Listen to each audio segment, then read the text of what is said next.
Amis téléspectateurs de la chaîne des valeurs Mourchid TV, bonjour. Ravi de vous retrouver pour un nouveau plateau spécial. Spécial pour plusieurs raisons, parmi lesquelles le thème qu'on va aborder, mais aussi les éminents invités que nous avons ici. La formation, la recherche, l'entrepreneuriat et l'innovation, des sujets qui occupent l'actualité du monde, des sujets qui nous permettent de passer à l'émergence. C'est pour cette raison d'ailleurs que la chaîne des valeurs Mourchid TV a invité ces deux éminents professeurs, chercheurs, à savoir M. Diallo, qui est à ma droite, et en face de lui, j'ai Mme Souadou, Madame Souadou, qui est un docteur aussi, et qui est venue accompagner M. Diallo pour parler de la recherche, de l'innovation et de la formation. Mais avant d'entamer le débat, nous allons laisser la parole à M. Diallo. Bonjour, M. Diallo. Bonjour, M. Diagne. Bonjour, chers téléspectateurs. C'est professeur Mbaye Diallo, Université de Lille. Je suis vraiment honoré d'être là aujourd'hui pour parler d'enseignement, de recherche, d'innovation et d'entrepreneuriat. Je tiens quand même à remercier la chaîne Mourchid TV de nous avoir invités. Et je pense que ce genre d'émission, il faut absolument qu'on puisse l'avoir plus fréquemment au Sénégal pour parler des problématiques de développement qui soient basées sur l'éducation, la formation, mais également l'entrepreneuriat et la création d'entreprises. Merci, M. Diallo. Nous allons revenir plus tard sur le fond de ces sujets que vous venez d'évoquer. Mais je vais laisser la parole à Dr Souadou. Docteur, bonjour. Bonjour, Souad Djelassi, docteur et enseignante-chercheur à l'Université de Lille. Je rejoins mon collègue pour remercier l'équipe Mourchid TV pour l'invitation et pour nous avoir donné cette occasion, cette opportunité de parler de sujets vraiment très importants pour tout pays, à savoir la formation, l'éducation, l'enseignement et la recherche. Donc j'espère tout au long de cette émission, nous aurons un échange riche et intéressant qui peut peut-être aider aussi bien étudiants et enseignants dans la suite de leur carrière ou de leur projet. Alors, vous parlez d'enseignement, de formation, mais vous êtes à la tête des réseaux. Vous avez généralement deux grands réseaux. Alors, je vais vous laisser présenter votre réseau pour permettre aux téléspectateurs de comprendre vos activités et tout ce que vous êtes en train de mener sur le terrain. Alors, dans le cadre de nos activités, il faut savoir que aussi bien mon collègue Mbaye Diallo que moi-même, nous travaillons, nous enseignons et nous menons des recherches dans le domaine des sciences de gestion, plus précisément dans le domaine marketing. Et dans le cadre de nos activités de recherche, nous avons développé de structures, de réseaux. Le premier s'appelle le réseau recherche marketing dans les pays d'Afrique. Je laisserai mon collègue le présenter. Et nous avons aussi créé ce qu'on appelle un groupe thématique d'intérêt thématique de l'Association française de marketing qui porte sur la distribution dans les pays émergents. Je vais présenter justement plutôt ce réseau-là. Et M. Diallo va faire d'autres. Ouais. Alors, avant de présenter ce que c'est un groupe d'intérêt thématique, je souhaiterais dire deux mots sur l'Association française de marketing. En fait, l'Association française de marketing a maintenant 34 ans. Elle a été née en 1984 par des groupes professeurs en marketing et dont l'objectif est de fédérer une communauté de chercheurs en marketing, dont l'objectif aussi de promouvoir les recherches en marketing et la formation. Donc l'Association française de marketing a plusieurs activités, notamment elle organise tous les ans, une fois par an, généralement le mois de mai, un congrès international. Parce qu'il faut savoir que cette association, même si elle s'appelle Association française de marketing, elle est vraiment une association internationale. Ça ne regroupe pas seulement des Français. Pas seulement les Français. En fait, il y a près de 450 adhérents aujourd'hui qui sont d'origine française, belge, canadienne, et il y a aussi des adhérents des pays d'Afrique. Donc, elle organise tous les ans, comme je disais, un congrès international le mois de mai. Et l'association a créé aussi 2 revues phares dans le monde francophone, à savoir la revue Recherche et Application Marketing et la revue Décision Marketing. Ça sont les principales activités, mais depuis quelques années, dernièrement, l'association a créé aussi ce qu'on appelle les groupes d'intérêt thématiques. Alors, un groupe d'intérêt thématique, c'est un groupe de chercheurs qui s'intéresse à une thématique particulière, une thématique marketing particulière, et qui essaient de mener des activités, d'organiser des événements, de collaborer ensemble autour pour développer ou pour enrichir la recherche dans cette thématique particulière. Alors, il y a par exemple, parmi les groupes d'intérêt thématique de l'Association française de marketing, il y a par exemple un groupe d'intérêt thématique sur le marketing de la santé. Et je sais, en Afrique, il y a pas mal de chercheurs qui travaillent sur ces problématiques-là. Par exemple, je sais que à Dakar, sous la direction du professeur Fatou Diop, il y a une thèse autour, par exemple, la sensibilisation au sida. Donc là, c'est un sujet qui rentre très bien, en fait, dans cette thématique autour du marketing de la santé. Il y a un autre groupe d'intérêt thématique qui porte sur le prix et la valeur. Et là aussi, mon collègue Ambaye est membre de ce groupe thématique.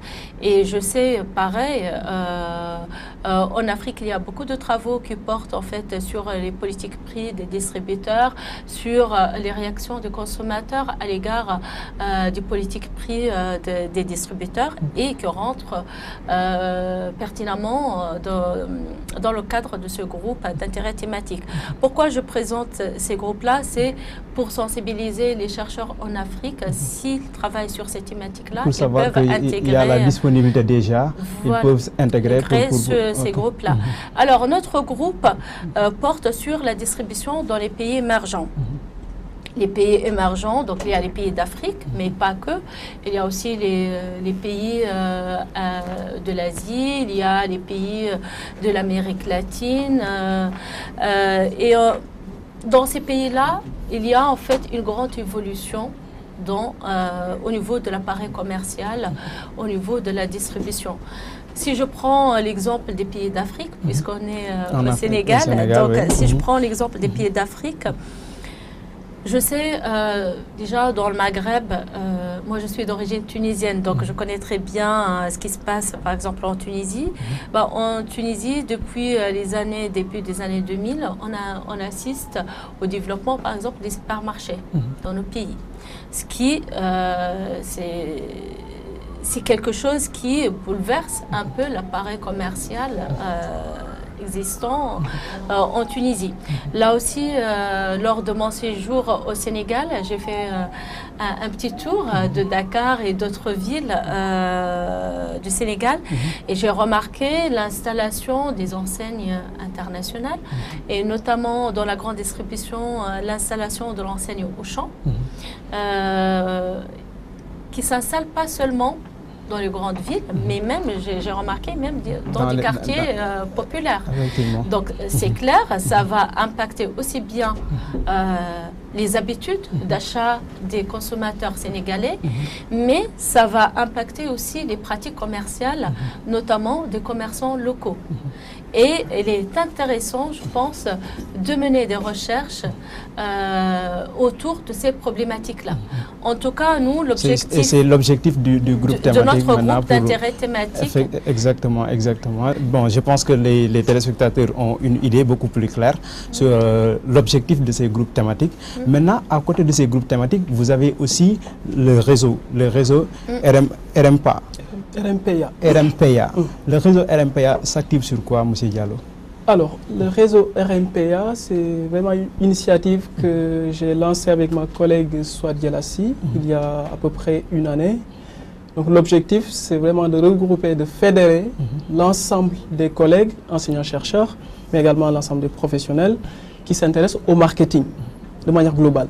Donc là, l'idée, c'est vraiment, quel que soit l'endroit géographique où les collègues sont situés, l'idée, c'est de les mettre ensemble pour créer des contacts, pour créer des synergies autour de la recherche sur l'Afrique. En fait, nous sommes partis du constat que quand on regarde les travaux académiques de manière globale, l'Afrique n'est pas suffisamment présente dans ces travaux scientifiques sur le marketing. Et cela pose des problèmes dans la mesure où c'est à travers la recherche qu'on va développer l'innovation. Et c'est à travers l'innovation qu'on va aussi développer les entreprises, qu'on va développer les créations d'emplois et qu'on va également réduire la pauvreté et plus particulièrement dans les pays en développement. Et c'est la raison pour laquelle nous avons décidé avec SWAD de lancer ce réseau. Et dans ce sens, nous avons organisé une conférence internationale à Lille. Donc c'était au mois de novembre dernier. Et pendant cette conférence, nous avons accueilli près de 90 participants venant de plusieurs nationalités, une dizaine de nationalités, à la fois des gens qui nous venaient de l'Afrique subsaharienne, des personnes qui nous venaient également du Maghreb, des personnes qui nous venaient de la France, de la Belgique, etc. Et qui travaillaient tous sur les problématiques de l'Afrique. Et notre objectif, c'est aussi de montrer que le marketing doit avoir une vision sociale ou sociétale même. C'est-à-dire que nous devons travailler sur des problématiques de développement. Raison pour laquelle nous avons sélectionné un certain nombre de projets pendant cette conférence internationale qui a été organisée à Lille. Et ces projets-là portaient sur les problématiques de développement. Par exemple, sur la transformation des produits locaux, qui est quand même une problématique cruciale dans nos pays. Parce qu'on voit nettement que de plus en plus, on a des enseignes internationales qui s'implantent dans nos pays. Je peux citer l'exemple de Auchan. Il faut que nous, qu'on soit capables de demander à ces enseignes, de demander à ces entreprises de tenir compte de la spécificité locale, de tenir compte du contexte local. Donc très clairement, cela signifie qu'il faut que ces entreprises puissent travailler avec les PME, avec les TPE, pour créer des emplois, pour réduire la pauvreté. Donc on est vraiment dans cette logique dans le réseau de recherche marketing sur les pays d'Afrique, le réseau RMPA. Donc ça, c'est un des objectifs principaux de ce réseau. Un deuxième objectif, comme je le disais tantôt, je disais que quand on regarde les publications scientifiques à l'échelle internationale, l'Afrique est marginale, pour le dire très honnêtement. Et l'objectif, c'est là aussi nous, parce qu'on a eu la chance, que ce soit Swad ou moi-même, d'avoir fait une bonne partie, ou voire même toute notre carrière en France, en Occident. Donc nous avons accumulé une certaine expérience. Et là, l'objectif, l'idée, c'est vraiment de partager cette expérience avec l'Afrique, avec les Africains, avec les jeunes chercheurs, mais également avec les anciens chercheurs qui ont besoin d'accompagnement pour être capables de pouvoir publier dans les revues internationales. Et c'est la raison pour laquelle nous avons négocié ce qu'on appelle des numéros spéciaux dans les revues académiques qui sont classés. Et comme ça, on sait qu'on va pouvoir publier des projets qui portent sur l'Afrique, ce qui va donner plus de visibilité internationale à l'Afrique. Et demain, quand une entreprise internationale basée au Japon, aux États-Unis ou ailleurs aura besoin de s'implanter en Afrique, elle peut tout à fait regarder les travaux que nous effectuons sur l'Afrique et peut-être que cela peut les motiver à s'implanter davantage en Afrique. Il y a également un autre point qui me semble très important et sur lequel j'aimerais insister. De plus en plus, on constate que dans nos pays, donc il y a des problèmes en fait au niveau des financements. Et nous, ce que nous avons fait avec ce réseau, nous avons mis en place un programme qui consistait à donner des bourses à des doctorants, à des jeunes chercheurs qui n'ont pas les moyens pour pouvoir faire le déplacement pour venir en France. Par exemple, on a financé des bourses depuis pour des doctorants qui sont basés au Congo, qui sont basés au Bénin, qui sont basés ici aussi au Sénégal. Donc ça, on l'a fait en termes de mesures d'accompagnement sur le plan matériel. Également, nous avons mis en place un système de prix, meilleure communication. Donc là, l'objectif, c'est vraiment de récompenser ceux qui travaillent sur des problématiques sociétales, donc du coup, qui concernent le développement de l'Afrique. Et donc, du coup, je pense en fait ce réseau-là est le réseau qu'il faut aujourd'hui pour développer les liens entre l'Afrique et l'Occident. Et nous, en tant que ressortissants de l'Afrique, je pense que nous avons notre part de responsabilité dans le développement de l'Afrique, du Sénégal, de la Tunisie, etc. Alors, M. Diallo, ça va nous pousser même à s'attarder sur un point. Parce que quand on parle de recherche, de développement et autres, on doit parler d'abord de la formation, de l'éducation. Alors, si vous vouliez faire un état des lieux de la formation en Afrique, de l'éducation, quel est le constat que vous avez fait ici en Afrique? Alors, je vais peut-être juste rapidement donner quelques éléments sur ma spécialisation. Moi, je suis spécialisé en marketing, donc j'enseigne des cours en marketing appliqués au secteur de la grande distribution, ce qu'on appelle les grandes surfaces. Ça, c'est le premier volet sur lequel, le premier domaine dans lequel j'enseigne. Ensuite, il y a un autre domaine, ce qu'on appelle les statistiques appliquées. Donc là, c'est tout ce qui est études de marché, donc compréhension du marché, ce qui permet par la suite de pouvoir accompagner les entreprises, etc. Donc ce sont les deux domaines dans lesquels j'interviens. Maintenant, pour répondre à la question que vous venez de me poser, qui concerne en fait l'état des lieux de l'enseignement en Afrique, je pense qu'en fait, il y a plusieurs éléments. Le premier élément que j'ai noté moi-même, c'est l'hétérogénéité de la situation. Ça veut dire que très clairement, si je prends l'exemple du Sénégal, à l'intérieur du Sénégal, vous avez deux sous-systèmes. Vous avez un premier système où on arrive à faire de la qualité, avec par exemple des écoles de commerce comme Subdeco, Dakar, que vous connaissez certainement. D'habitude, les écoles privées, ce qu'on appelle ici écoles privées. De manière globale, mais pas que. Mais pas que, parce que aussi au niveau de l'université, je pense qu'en fait, il y a des efforts qui sont en train d'être faits. Je peux citer l'exemple de l'école supérieure polytechnique de Dakar, où je travaille avec le professeur Fatou Diop Sall, et j'enseigne moi-même, parce que depuis, j'ai soutenu en fait ma thèse en 2011, et depuis 2011, chaque année, je viens au Sénégal pour accompagner ces universités, ces écoles également, pour aussi partager l'expérience que j'ai pu acquérir en Occident.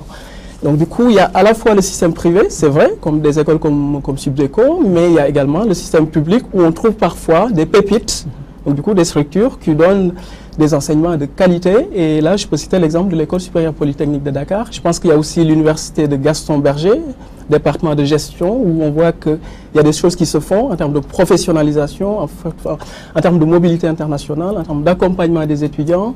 Donc du coup, je pense que ce sont des exemples qu'il faut citer pour montrer que quand même si c'est minoritaire, ça existe quand même. Tout à fait, ça existe. Et je pense qu'il faut que les citoyens soient conscients donc du coup de l'existence de ces structures qui sont des structures de qualité. Et qu'il faut peut-être que l'État les accompagne davantage pour renforcer les actions qui sont déjà effectuées. Absolument. Donc ça, c'est le premier élément, hétérogénéité. Ensuite, deuxième élément qui me semble important quand on regarde l'enseignement, c'est ce que moi j'appelle la concentration, le phénomène de concentration. C'est-à-dire que globalement, quand vous regardez l'offre de formation, elle est concentrée dans les capitales africaines. Si vous prenez l'exemple de Dakar, c'est que de plus en plus il y a certaines écoles qui les localisent, qui créent des campus dans les régions, mais globalement entre les régions et les capitales, on voit nettement qu'il y a une différence. Et je pense que de ce point de vue, il y a des choses à faire. Raison pour laquelle, en tout cas moi personnellement, parce que je suis originaire de la région de Louga, j'accompagne une petite structure qui va se mettre en place, IGM Academy. Et l'objectif, c'est vraiment de montrer aussi que le Sénégal ne se résume pas à Dakar. Et qu'il faut absolument qu'on accompagne nos jeunes qui se trouvent dans les régions. D'autant plus que ces jeunes, quand ils vont venir à Dakar, il y a tous les problèmes qui sont liés au logement, qui sont liés au transport qui vont se poser. Et par conséquent, je pense qu'en fait, il faut que les pouvoirs publics fassent davantage d'efforts. Je sais qu'il y a déjà des choses qui sont faites. Par exemple, il y a des universités qui sont créées dans les régions, comme à Bambey, par exemple, ou à Ziguinchor, où j'ai eu à intervenir. Parce qu'il y a 2 ans, j'ai été invité par le département de sciences économiques gestion, les collègues pour aller les former sur les techniques quantitatives, mais je pense qu'il faut absolument qu'il y ait plus d'efforts dans ce sens-là pour donner plus de chances à des jeunes qui se trouvent dans les régions. Ça, c'était vraiment en fait le deuxième élément que je voulais citer en termes en fait de constat. Et le troisième et dernier constat que j'ai fait au niveau du Sénégal, c'est en fait l'absence de lien assez fort entre les enseignements et la pratique. Et là, je peux vraiment donner... Il y a un fossé entre les deux. C'est exactement ça. Ça veut dire que nous, on est en sciences de gestion. Sciences de gestion, c'est sciences de la pratique. Et par conséquent, ce que les étudiants apprennent en classe, il faut absolument qu'ils soient capables de faire la mise en pratique en entreprise, à travers des stages, à travers des vies ma vie, à travers des actions de ce genre. Et là, je pense qu'à ce niveau-là, en tout cas, je fais appel au pouvoir public pour là aussi faire des choses dans ce sens-là. Puisque si vous prenez l'exemple de la France, vous avez ce qu'on appelle le système de l'alternance. Par exemple, moi-même, je suis dans une structure qui s'appelle Institut du marketing et du management de la distribution. Et la plupart de mes étudiants, ils sont en entreprise pendant toute l'année. Ils viennent pendant 2 jours à l'université et pendant 3 jours, ils sont en entreprise. Ou sinon, c'est pendant 1 semaine à l'université et pendant 2 semaines, ils sont en entreprise. Et là, ça permet vraiment, en fait... Allier la théorie à la pratique. Il faut absolument le faire. Et moi, ce que je constate, parce que, par exemple, quand j'ai mes cours en niveau master, parce que j'ai des étudiants qui sont au niveau master, donc Bac plus 5, et la première question que je pose quand j'arrive en classe, c'est quelle est votre expérience en entreprise? Et là, je vois qu'en fait, généralement, j'ai à peine... une ou deux mains qui se j'ai à peine 10% des étudiants qui me disent qu'ils ont déjà fait des stages. Et ça, c'est problématique. Je pense que ça pose un problème. Et à ce niveau-là, je pense qu'en fait, la responsabilité est à la fois au niveau des pouvoirs publics, mais peut-être aussi au niveau des universités qui doivent faire plus d'efforts dans ce sens-là. Pour changer les offres, pour changer ce qu'ils proposent aux étudiants pour qu'ils puissent maintenant être opérationnels. C'est exactement ça. Ça veut dire qu'en fait, il y a tout un travail qu'il faut faire sur l'offre, donc sur les cours. Il faut vraiment en fait les adapter, les faire évoluer pour tenir compte en fait de tout ce qui se passe dans le domaine, dans le monde en fait professionnel. Je prends l'exemple en fait du digital.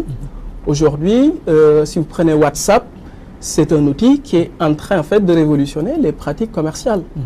Et moi, j'aimerais demain voir un master, une formation qui est vraiment spécialisée dans ce domaine-là, puisque dans le contexte en fait de l'Afrique ou même du smartphone, le smartphone aussi qui révolutionne les pratiques, il faut absolument qu'au niveau de l'offre de formation, qu'on tienne compte de ces évolutions dans le monde professionnel pour pouvoir accompagner les entreprises, pour pouvoir aussi améliorer la performance à la fois sociale et économique des entreprises. Voilà globalement les trois constats, mais je vais laisser à Souad maintenant nous proposer des solutions pour résoudre cela. Je pense que vous avez travaillé sur cela. C'est surtout, moi j'ai envie de rebondir sur certains points évoqués par mon collègue. Je pense qu'il faut nuancer certaines choses.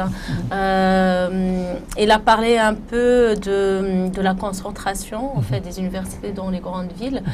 Peut-être c'est vrai au Sénégal. C'était le cas en Tunisie par exemple il y a quelques années.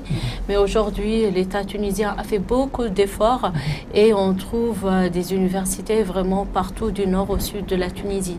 Donc là, je pense, même au Maroc, il y a pas mal de choses qui se font et on arrive à trouver des universités aussi, ou des établissements aussi bien publics que privés.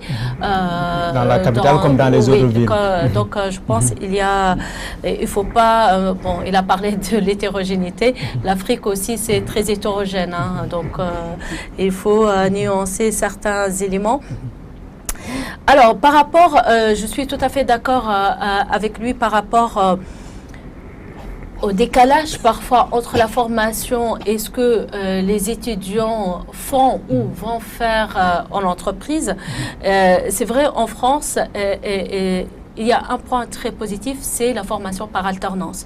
Moi, j'enseigne ce qu'on appelle l'IUT, Institut universitaire de technologie, une composante de l'Université de Lille.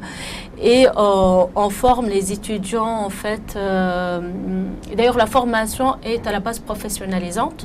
Donc, on forme les étudiants pour ce qu'on appelle diplôme universitaire de technologie, Bac plus 2. Mais on les forme aussi à ce qu'on appelle les licences professionnelles.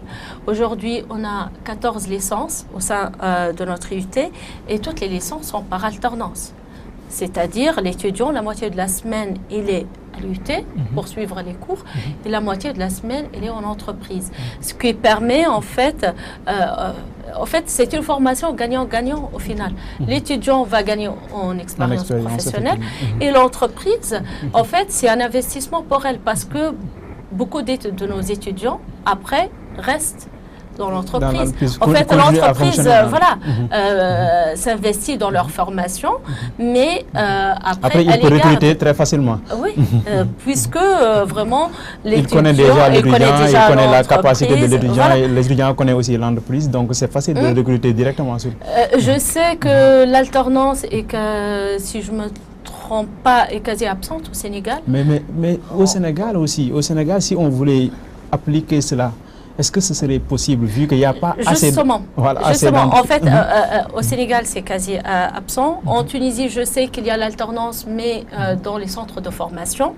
En fait, en France, pourquoi aussi il y a la formation par alternance? Parce que l'État aussi aide les entreprises, en fait, à payer la formation de l'étudiant. Peut-être une solution, je pense, c'est au niveau des États africains, des États des pays africains, de trouver, en fait, de négocier avec les entreprises pour trouver une solution. Je crois que c'est une chose qui n'a pas été effective, mais sur la loi d'orientation, donc ça a été bien mentionné. Donc les entreprises devaient travailler en collaboration avec l'État. L'État va les appuyer. Oui. En contrepartie, maintenant, ils vont assurer le suivi de la formation des étudiants. C'est ce qui se fait, en tout cas, en France. Hein. Donc, mais en discutant pendant mon séjour, en discutant aussi avec des collègues sénégalais, et j'ai eu aussi l'écho des collègues en Tunisie, à part l'alternance, il y a un autre problème que rencontrent malheureusement nos étudiants en Afrique, c'est le stage.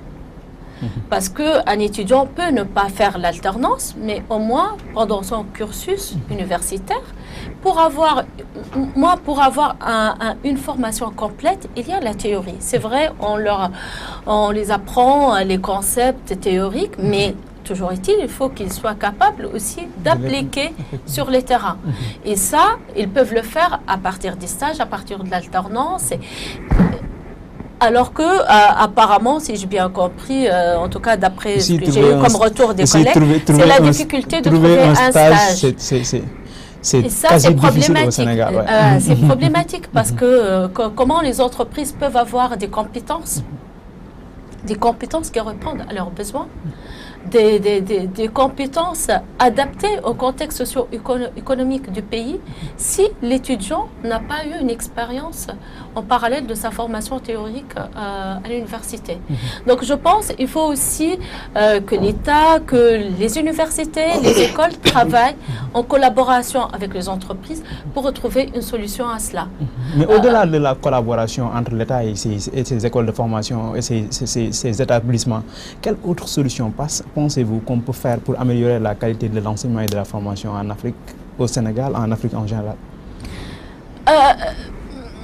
La qualité de la formation, là aussi il faut nuancer. Hein. Nos enseignements, on a beaucoup d'universités de qualité et de qualité qui égale vraiment les formations qu'on trouve en France ou ailleurs. Hein. Donc il faut nuancer. Après, bon, pour améliorer la qualité des formations, c'est comment dire, c'est bien former nos enseignants, essayer aussi de s'ouvrir à ce qui se passe ailleurs pour aussi innover dans nos outils et nos méthodes pédagogiques. Par exemple, dans les pays en Occident, aujourd'hui, on travaille beaucoup, on utilise beaucoup des méthodes pédagogiques par projet, sur la base des études de cas, sur la base des jeux d'entreprise, les enseignements, les méthodes inversées. Donc je pense qu'il y a aussi un effort à faire au sein des universités pour appliquer des méthodes innovantes de pédagogie. Mais M. Diallo, moi je constate que le Sénégal parle d'ouverture en général, mais quand on parle d'ouverture, c'est s'ouvrir à la France. Est-ce qu'il y a seulement à la France qu'il y a l'expérience qu'on peut puiser, le système qu'on peut puiser maintenant pour améliorer notre système éducatif? Je pense que c'est une excellente question, parce que c'est vrai que de façon traditionnelle, de façon classique, la tendance c'est de se retourner vers la France en termes de partenariat, en termes d'internationalisation. Et moi, je suis convaincu que c'est vrai qu'il faut continuer à avoir ce type de partenariat, mais je suis convaincu qu'il faut diversifier les partenariats. Et je peux en parler en connaissance de cause, que j'ai eu la chance en fait d'avoir fait une thèse de doctorat qui porte sur les pays émergents, sur un pays qui s'appelle le Brésil. J'ai également eu l'opportunité de voyager dans plusieurs pays émergents. Je travaille sur ces pays depuis une dizaine d'années. Et ce que je constate, c'est que dans certains pays, ils sont à un niveau de développement qui est tel que, aujourd'hui, c'est plutôt l'Occident qui a tendance à aller chercher des exemples, à aller nouer des partenariats avec ces pays-là. Je peux citer l'exemple de la Chine, qui a fait des efforts énormes, très très importants en matière d'éducation. Je peux citer également l'exemple de la Corée du Sud, l'exemple de Singapour, qui sont vraiment des pays modèles au niveau en fait du système éducatif, où on voit nettement qu'en fait dans ces systèmes éducatifs, il y a un lien qui est très très très fort entre l'université et l'entreprise. Et pour moi, c'est le modèle en fait qu'il faut vraiment promouvoir dans nos pays d'Afrique. Un pays ne peut pas se développer en se basant uniquement sur des modèles qui sont exportés. Et en termes de proximité entre les pays, je pense qu'en fait, c'est beaucoup plus simple pour nous d'aller prendre un modèle qui a été développé dans un pays émergent et de voir un peu comment on peut l'appliquer dans le contexte local, plutôt que d'aller prendre un modèle qui a été développé dans un pays occidental où, en termes de proximité, c'est beaucoup plus compliqué. Mais est-ce qu'il ne faut pas, dans ce sens-là, aussi chercher des pays qui ont peut-être qui sont similaires, donc les origines un peu similaires, les histoires un peu similaires, le passé un peu similaire, peut-être pour que l'application soit beaucoup plus facile. Tout à fait. Et moi, là, je pense qu'en fait, l'exemple du Maghreb, hein, que ce soit la Tunisie où j'ai eu l'occasion d'aller, que ce soit le Maroc, si je prends l'exemple du Maroc, il y a 2 semaines, donc, nous sommes allés à Maroc, nous avons été à Agadir, à l'ENCG d'Agadir, qui est une école de commerce en fait, qui est dans le système public. Hein. Et quand vous regardez en fait comment ils sont organisés, ils n'ont rien à envier aux écoles qui sont basées en Occident.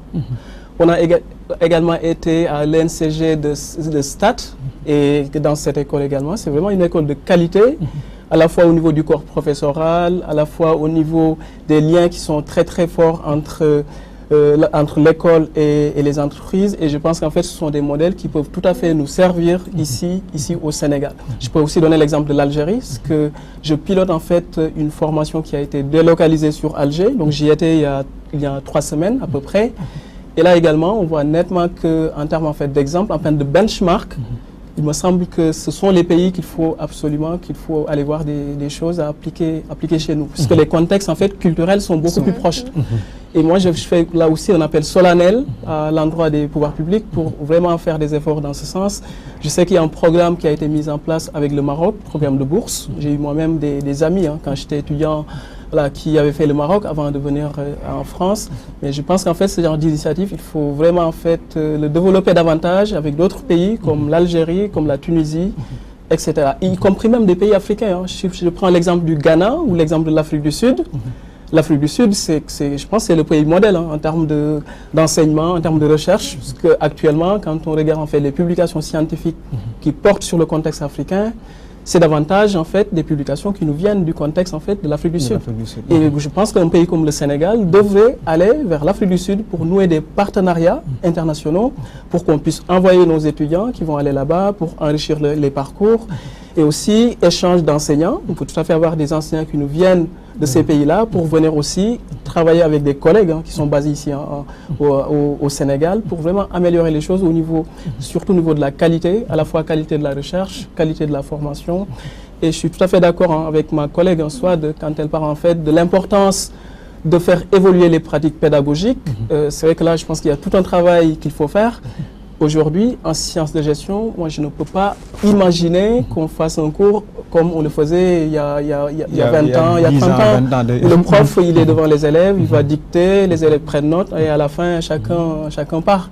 Voilà, on est plutôt en fait dans un contexte où il faut développer ce qu'on appelle les méthodes innovatives, où on va s'appuyer sur les nouvelles technologies, parce que moi-même, dans mes cours, je fais vraiment tout pour que l'étudiant qui vient dans mon cours, il va apprendre quelque chose à la sortie, quelque chose de concret. Je les fais travailler sur des projets et je les accompagne par la suite en dehors même de la classe. Et je pense qu'en fait, c'est vraiment sur ce modèle-là qu'il faut être. C'est ce modèle qui va nous permettre aussi de former des jeunes qui soient vraiment opérationnels sur le terrain. Donc voilà vraiment. Donc c'est important ce que vous venez de dire. Maintenant, changer de modèle, changer peut-être, améliorer les systèmes, améliorer la pédagogie. Donc je pense que ça c'est important. Les autorités ont perçu l'appel. Maintenant, je voudrais qu'on revienne sur une chose importante. À part la formation et l'éducation, il y a aussi un aspect important qui est la recherche. Maintenant, comment vous jugez la recherche en Afrique? Je pense qu'en fait, s'il y avait un seul mot pour qualifier la recherche, je dirais qu'en fait, c'est le parent pauvre du système éducatif en Afrique. Parce que si je reprends encore une fois les exemples des pays asiatiques, si vous regardez aujourd'hui Samsung, c'est une multinationale qui est présente dans plusieurs domaines d'activité, à la fois dans tout ce qui est électronique, dans tout ce qui est BTP, dans tout ce qui est construction navale, dans tout ce qui est aussi construction de trains. Et Samsung, qui est une entreprise qui aujourd'hui est en train de concurrencer les plus grandes entreprises occidentales. Comment Samsung est arrivé à ce stade? Donc Samsung y est arrivé grâce à un système qui est basé sur l'éducation. Ils ont même en fait des écoles qui sont co-gérées avec l'État. Donc l'entreprise et l'État co-gèrent une école. Ça veut dire que très clairement, Samsung forme en fait finalement ses futurs employés grâce en fait à un système qui consiste à dire je laisse l'État me donner des professeurs, un certain nombre de professeurs, et moi-même je vais aller recruter des professeurs, donc les meilleurs à l'échelle internationale. Ils vont aller chercher des Américains, ils vont aller chercher des Européens qui sont vraiment les meilleurs dans leur domaine. Et ils leur demandent de venir pour partager l'expérience qu'ils ont avec les étudiants. Ils vont former ces jeunes-là, ils vont les accompagner. Et aujourd'hui, je pense qu'en fait, la Corée, en Samsung, c'est Corée du Sud. La Corée du Sud, pour moi, c'est l'exemple typique qu'il faut prendre en fait comme modèle aujourd'hui. Et Swat, vous avez quelque chose à ajouter là-dessus? Par rapport à la recherche en Afrique, malheureusement, moi je dis elle est très faible. En tout cas, je parle de sciences de gestion et marketing, notre domaine. Si je prends le critère, par exemple, publication à l'international, c'est minime. Et on a, mais c'est très très faible. Je pense parmi les facteurs qui peuvent expliquer cela, pas le seul facteur, c'est aussi le manque de moyens. Sincèrement, comment voulez-vous qu'un chercheur ou qu'un enseignant-chercheur puisse faire de la recherche de qualité, de la recherche publiable, s'il n'a même pas accès aux bases de données, s'il n'a même pas accès à la documentation? Là, c'est un problème, sincèrement, que tout le monde, tous les acteurs, je veux dire, entreprises, universités, États, doivent y réfléchir, doivent mener une réflexion par rapport à ça pour trouver les moyens d'aider les chercheurs. Là, je parle du domaine sciences de gestion et marketing, mais je sais que c'est le même problème qu'on rencontre les chercheurs dans les sciences dures. Dans les sciences dures, là où ils ont besoin d'énormément de moyens pour pouvoir faire leur expérimentation, leur expérience, etc. S'il n'y a pas de moyens, c'est clair, bon... Pas de résultats, ou bien pas les résultats escomptés. Pas de résultats escomptés. Il y a ce problème-là. L'autre problème, c'est, je ne sais pas, c'est le manque peut-être de maîtrise de certains outils méthodologiques ou autres. Et d'ailleurs, parmi les objectifs de notre réseau, c'est d'accompagner les jeunes chercheurs dans la maîtrise peut-être de certains outils. Et là, on a entamé nos activités avec le réseau.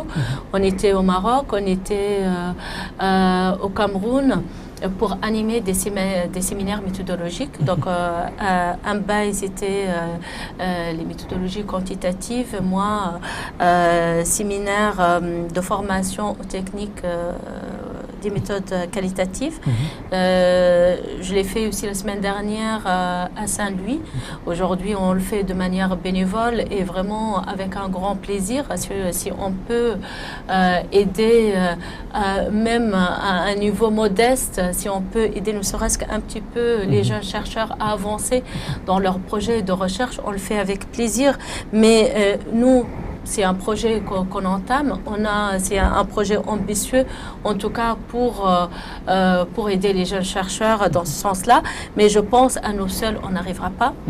Donc, d'où aussi nos rencontres avec l'Association africaine de marketing, l'Association marocaine de marketing, l'Association sénégalaise des sciences de gestion. On est en train de discuter avec eux pour voir, ne serait-ce que dans le domaine sciences de gestion, dans le domaine marketing, qu'est-ce qu'on peut faire ensemble. Parce que seul, on n'arrivera pas. Donc, ça, c'est clair. Et j'espère que les universités, à leur niveau, qu'ils travaillent ensemble, sincèrement. chose, moi, qui m'a rassurée et qui me laisse très positive, c'est quand on a fait les séminaires, on était face à des jeunes qui sont volontaires, qui ont vraiment une grande volonté pour avancer. Et je trouve dommage de ne pas les aider. Moi, ça me fait mal au cœur de voir un jeune qui me dit, madame, voilà, et ils ont de bons sujets. Ils ont vraiment de bons sujets, des sujets qui peuvent être utiles vraiment à leur pays, à l'entreprise locale. Mais malheureusement, par manque de moyens, par manque d'outils, ils ne peuvent pas avancer. Je pense qu'en fait, pour améliorer la recherche en Afrique de manière plus globale, donc il y a deux niveaux. Il y a deux niveaux où il faut vraiment faire des efforts. Le premier niveau concerne ce qu'on appelle le niveau stratégique, c'est-à-dire en fait qu'il faut que les pouvoirs publics, l'État, structurent la recherche autour de laboratoires, ce qu'on appelle les laboratoires de recherche, que nous en avons nous-mêmes. Nous faisons partie d'un laboratoire qui s'appelle LSMRC, qui est dirigé par notre collègue Neil Toulouse, que je remercie au passage, qui nous a beaucoup accompagnés dans la mise en place du réseau, dans l'organisation de la conférence à Lille. Juste pour vous dire qu'il y a aussi des personnes qui ne sont pas des Africains, mais qui sont tout à fait impliqués dans le réseau, qui nous accompagnent, qui nous aident à mettre en place nos actions en Afrique. Donc du coup, le premier volet, c'est vraiment le volet stratégique, c'est-à-dire qu'il faut que les pouvoirs publics prennent leurs responsabilités en donnant des moyens à ces laboratoires qui vont être fédérés au niveau, à la fois au niveau des régions, mais également on peut imaginer par exemple aussi des laboratoires qui soient créés sur une base régionale ou sous-régionale. Par exemple, si à l'Université de Dakar il y a une spécialité marketing, on peut tout à fait imaginer au niveau du Bénin, et là je donne vraiment des exemples concrets, parce qu'au niveau de Dakar, à l'ESP, l'École supérieure polytechnique, vous avez notre collègue Fatou Diop Sall qui fait pas mal de choses au niveau de la recherche. Nous avons également notre collègue Sogbossi, Bertrand Sogbossi du Bénin, qui est professeur au Bénin, qui travaille également, qui fait beaucoup de choses au niveau du marketing. Là, on peut tout à fait imaginer qu'il y ait des laboratoires en fait qui soient mis ensemble, une fusion peut-être, trouver un concept, je ne sais pas quel mot on peut utiliser, parce que si on parle en fait des entreprises, on parle de joint venture, la co-entreprise, ça existe ça. Et pourquoi pas aussi au niveau des labos, des co-laboratoires. Et là, on peut mutualiser les moyens, et là, donc du coup, on fait face au problème en fait des moyens et des ressources qui sont limitées. Alors, on est presque au terme de notre émission, mais avant de donner à Souadou conclure avec les innovations, j'aimerais que vous répondiez aux chercheurs qui sont en face de vous et qui se demandent comment faire pour intégrer le réseau, quels sont les contacts et tout ça. Qu'est-ce que vous les répondez? Alors, pour répondre à nos téléspectateurs, pour ce réseau, qui s'appelle RMPA, c'est un réseau qui est ouvert à l'ensemble des enseignants-chercheurs qui travaillent sur le marketing. En termes de conditions, il n'y a pas de conditions spécifiques du moment où on est en marketing. Et pour nous contacter, vous pouvez tout à fait aller taper juste en fait mon nom, Mbaye Fall Diallo, sur Google. Et là, vous allez tomber sur mon site internet. Et sur ce site internet, vous avez mes contacts, vous avez mon numéro de téléphone, vous avez mon adresse email. Et là, vous pouvez tout à fait m'envoyer un message et je pourrai vous mettre dans la base de données, parce qu'on est en train de constituer une base de données pour recenser l'ensemble des membres de ce réseau. Donc voilà le message que j'avais en termes de Très bien, je pense que vous avez l'adresse. Maintenant, vous pouvez les contacter très rapidement pour intégrer le réseau. Maintenant, pour le gîte, parce que comme on a le gîte, oui, ça, et pas seulement le gîte distribution dans les pays émergents, comme je disais, il y a d'autres gîtes. Donc je conseille les chercheurs en marketing africain d'y aller sur le site AFM, Association française de marketing, et là ils trouveront en fait les différents gîtes et voir lequel qui les intéresse, sur quelle thématique ils travaillent, et ils peuvent contacter les porteurs du groupe. Et comme RMPA, il n'y a pas de conditions particulières? Non, il suffit que la personne travaille sur la thématique en question. Alors, on va terminer très rapidement. On a parlé d'éducation et de formation, on a parlé de recherche. Et qui parle de recherche parle d'innovation. Maintenant, qu'est-ce que vous allez très rapidement nous dire sur l'innovation en Afrique généralement? Juste en fait par rapport à l'innovation, moi je vais juste donner des pistes en fait parce qu'aujourd'hui il faut savoir qu'il y a des nouvelles pratiques en fait pour innover.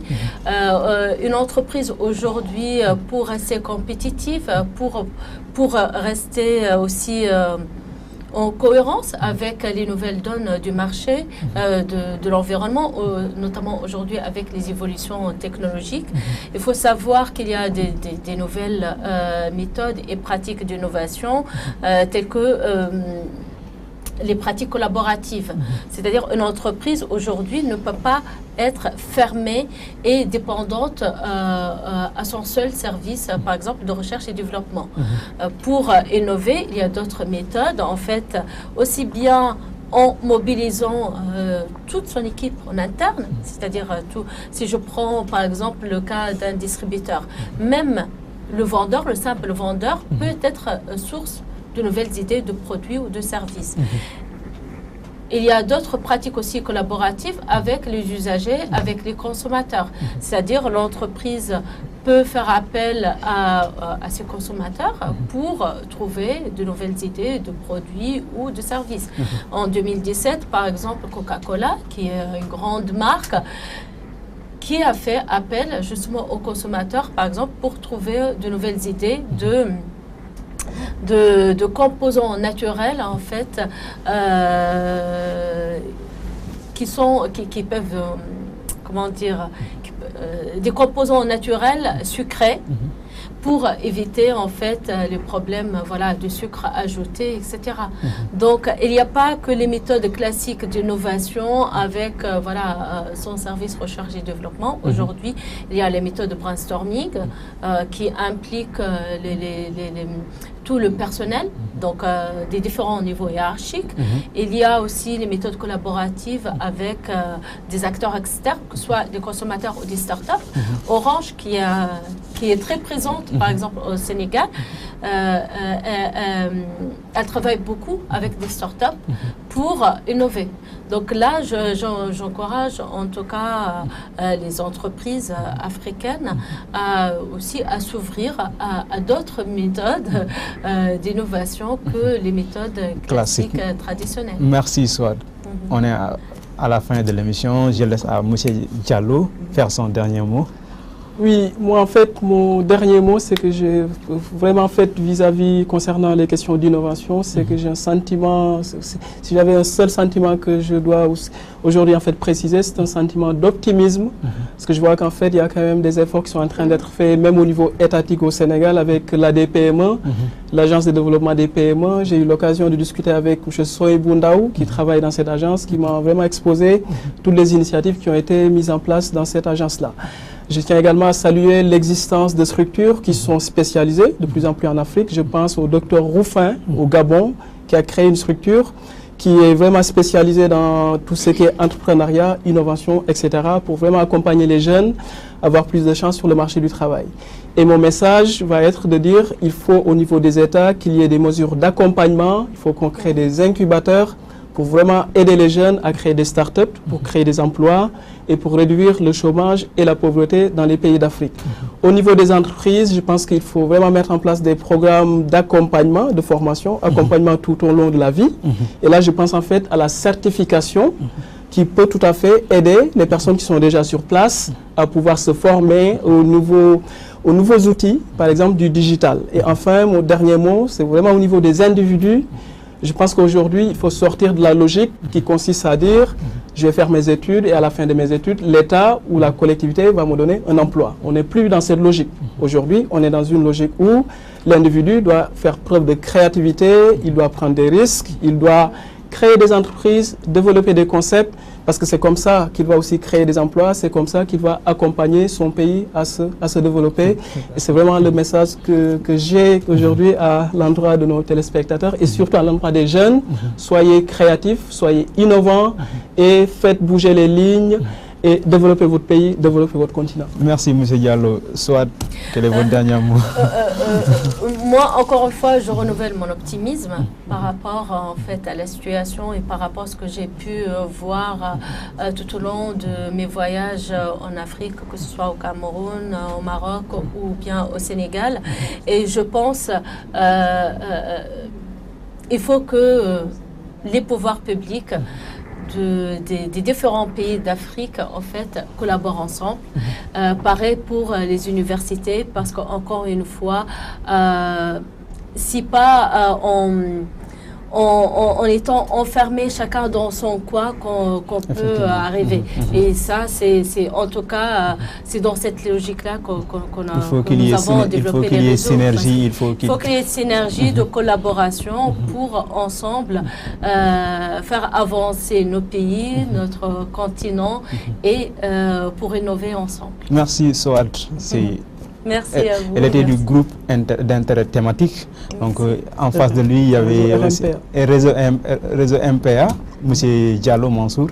Donc nous sommes très ravis de vous recevoir à Mourchid TV. Je pense que les téléspectateurs aussi sont heureux de vous écouter. Vous avez développé des choses très importantes qui peuvent aider l'Afrique à se développer. Je ne parle pas de pays, de Sénégal, de Tunisie et autres. Je parle d'un continent, je parle de l'humanité qui peut se développer à travers la recherche, la formation et l'innovation. C'était votre numéro spécial sur la chaîne des valeurs. Nous remercions toute l'équipe qui nous a accompagnés à réaliser ce numéro et nous vous donnons rendez-vous très prochainement pour un autre numéro. Au revoir.